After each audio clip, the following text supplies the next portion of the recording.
swords, poles fashioned from oak, strong enough to crush armor, other weapons capable of delivering deadly blows. Sometimes in martial arts, it's all in the force, being with you.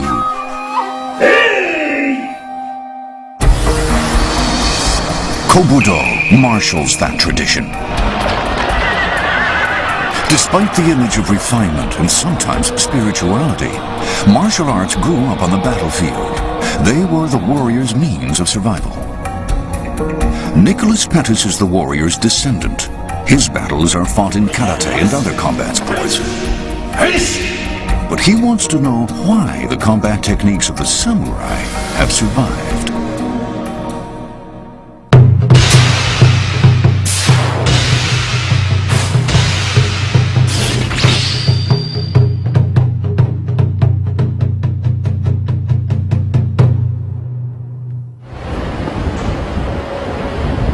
Welcome to Samurai Spirit, and I'm your host, Nicholas Pettis. In today's program, we're going to find out exactly what Kobudo is, which literally means ancient martial art. Originating on the battlefield of the samurai warrior, it is a style based on one concept only: survival. And here we are at Tokyo Station, just about to get on a bullet train to go down to find an excellent dojo to demonstrate exactly what Kobudo is.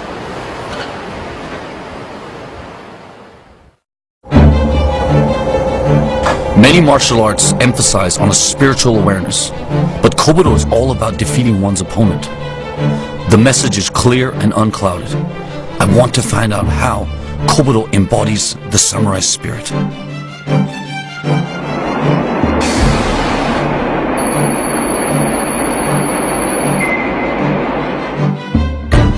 Nicholas heads to the foot of Mount Fuji. It's the home ground of a school of Kobudo with a history of well over 400 years. The search starts here.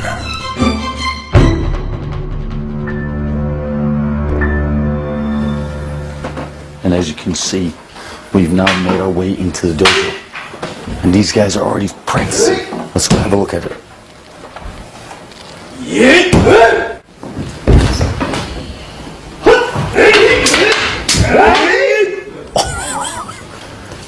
You have a look at what these guys are doing?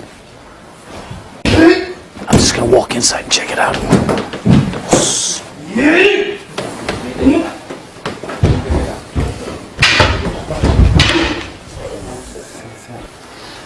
I think it's the sensei sitting over at the back of the dojo.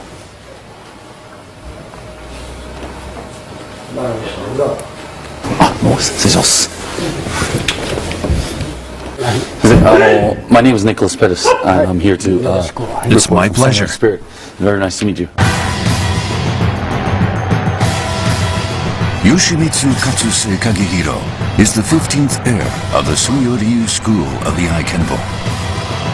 He's one of a handful of Budoka martial artists who have mastered multiple Kobudo techniques, including sword fighting. The Suyo-ryu tradition was born in an age of feudal war. Its insights are handed down generation by generation to a single heir based on skill, not family ties.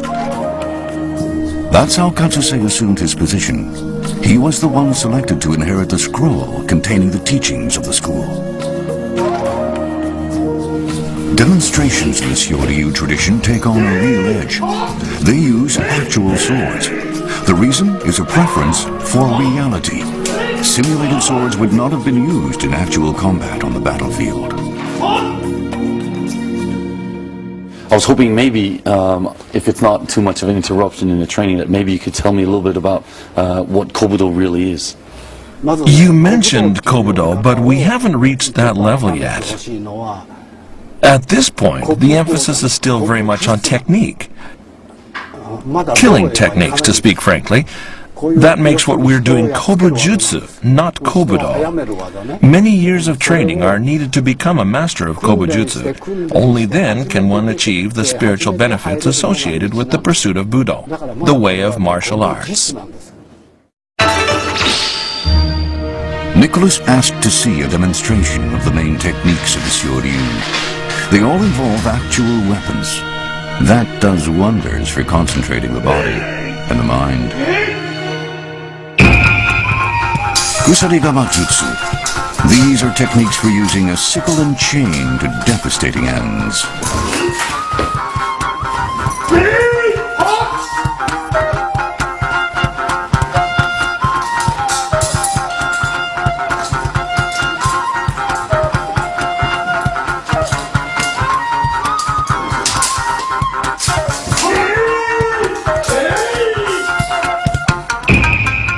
Naginata Jutsu. These techniques make use of naginata, a weapon in which a blade similar to that of a sword is mounted on a long staff.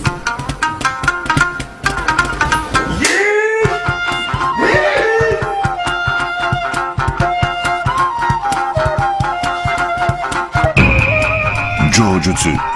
A hard wooden staff is swiftly manipulated to overcome and overwhelm an opponent.